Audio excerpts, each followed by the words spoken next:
There were 1.4 billion international travelers on Earth in 2018, and as every year, I was one of them. I like my travels to be somewhat meaningful, but what does it really mean?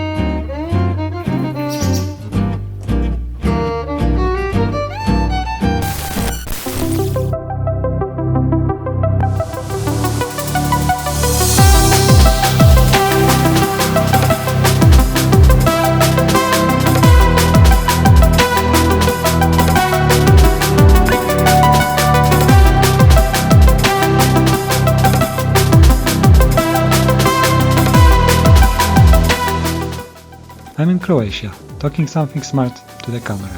Unfortunately, the wind blew off my audio completely, so, well, I'm just looking like a monkey opening my lips and pointing with hands pointlessly somewhere. Well, I'm probably talking about the Palski bridge behind me, which is a very beautiful bridge, and it was one of the reasons why I came here.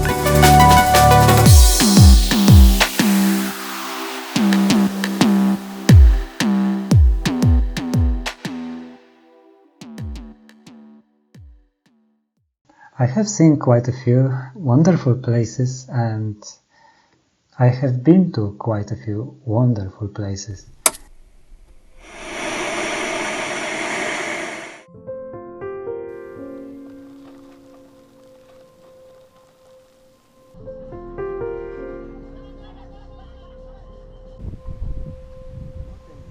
However, the point is that I think that I used to travel to see something and to just be somewhere.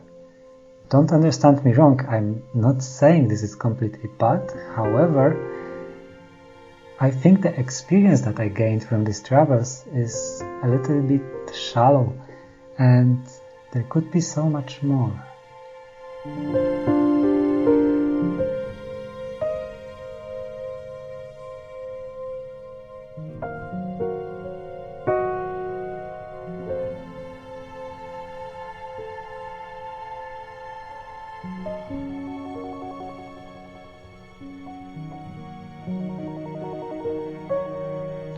To me, it all changed with time, and now I travel more to learn, to do things, and to meet people.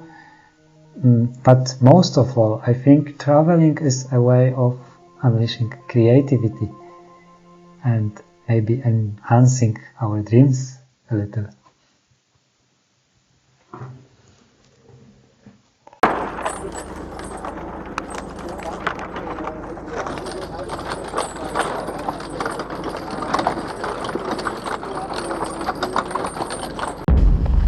Scenery has changed a little bit, and it's not raining. Yeah, raining. It's not windy. Great, no.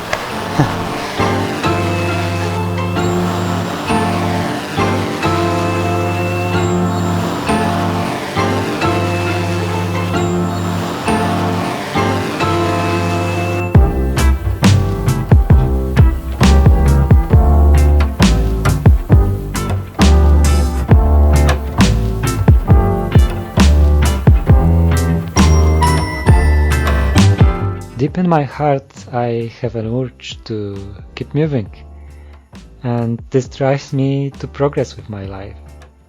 I stopped being an aimless wanderer at some point, and I set off to cycle Europe. Merry Christmas! And then I flew to Canada with my bike in a bag. What an experience! Not easy at all, but so rewarding.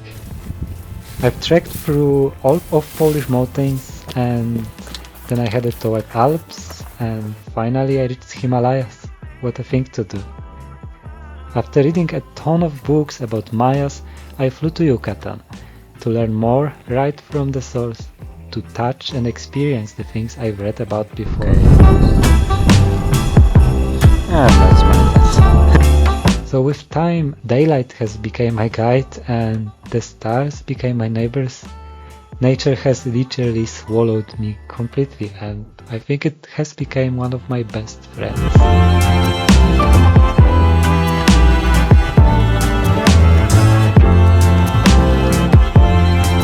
I've I've met so many wonderful people too on my way, and I've listened to so many interesting stories.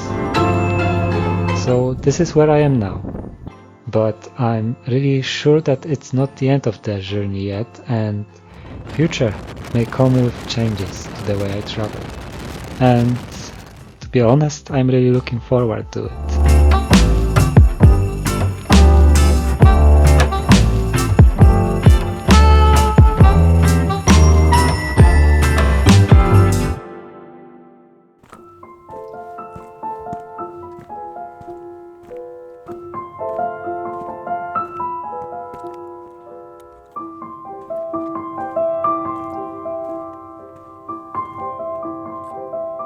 To Croatia I came for 3 reasons. Firstly, I wanted to trek through a couple of islands and camp. This worked fine. Secondly, I wanted to kayak around for a couple of days and camp. And well, this got corrupted by weather. And finally, I wanted to make a short movie explaining how the barren and moonlight landscape came to be here. Let's get to it then.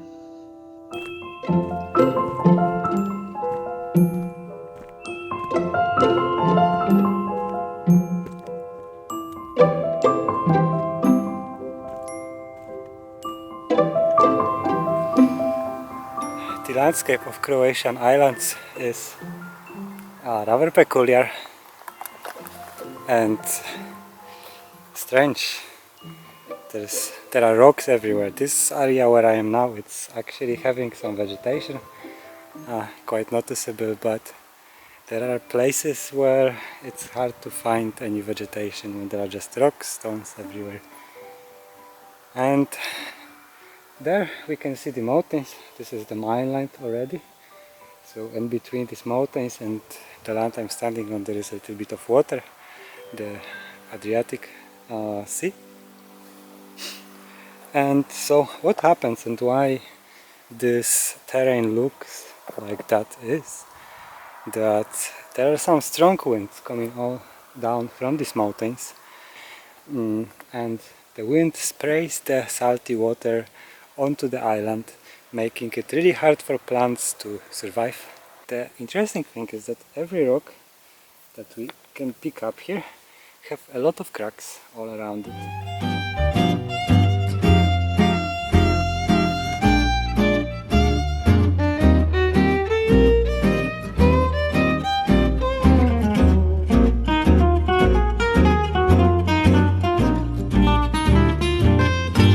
In 2018 there was 1.4 billion of people traveling, and this number includes only those people traveling internationally. Now we have so many options and there is so much less poverty, and with planes, actually every place on the globe is so easily accessible that it's nice to travel and wander and do things everywhere and learn, meet people. I think that's where the meaning of traveling is. I think it's no longer to conquer or to get somewhere where, I don't know, nobody have been yet. There still are places like that, but it doesn't make sense anymore. We're not explorers anymore, I think. Which is sad in a way, but maybe not.